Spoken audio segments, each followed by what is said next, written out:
আসসালামু আলাইকুম। তো দর্শক শুনছিলেন সন্ধ্যা 12:61 সংবাদ। বলছে উগান্ডার রাজধানী থেকে। খবরটি প্রচারিত হচ্ছে দুলাল ভাইয়ের দোকান থেকে। প্রথমে শুনবেন বিস্তারিত, তারপর শিরোনাম।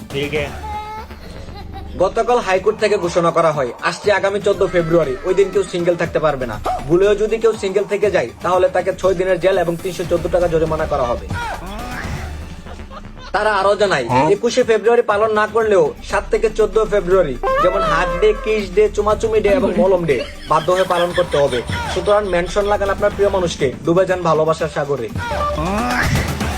দেশ ও জাতির সমন্বয়ক, জনকল্যাণ পার্টির চেয়ারপারসন জনাব খায়রুল দেওয়ান ভাই, জনগণ নাকি তাকে প্রধানমন্ত্রী হিসেবে দেখতে চায়। আরো জানা যায়, এবারে খায়রুল দেওয়ানের পাশে থাকার আশ্বাস দেয় উত্তর কোরিয়ার প্রেসিডেন্ট কিম জং উন। গত 32 তারিখে সাংবাদিক সম্মেলনে এই আশ্বাস দেন তিনি। গত পরশু ভেনেজুয়েলার প্রধানমন্ত্রীকে অপহরণ করে নিয়ে আসে আমেরিকার প্রেসিডেন্ট ডোনাল্ড ট্রাম্প। এই নিয়ে তৃতীয় বিশ্বযুদ্ধের ঘোষণা করে কিম জং। জানা যায়, তৃতীয় বিশ্বযুদ্ধে পৃথিবী রাজত্ব করবেন জনকল্যাণ পার্টির চেয়ারপারসন জনাব খায়রুল দেওয়ান ভাই। আরো জানা যায়, হজে গিয়ে নিয়ত করে আসে বাংলার লেওরা টিকটকার প্রিন্স মামুন। সে নাকি কিংজমের মেয়েকে বিয়ে করবে। নুনুতে মিষ্টি খাওয়ার ভয়ে প্রস্তাব দিতে ভয় পান লাইলা খালার ছেলে প্রিন্স মামুন। তো দর্শক, এতক্ষণ দেখছিলেন উগান্ডা টিভির শিরোনাম। বিস্তারিত দেখবেন তৃতীয় বিশ্বযুদ্ধের পর। ধন্যবাদ।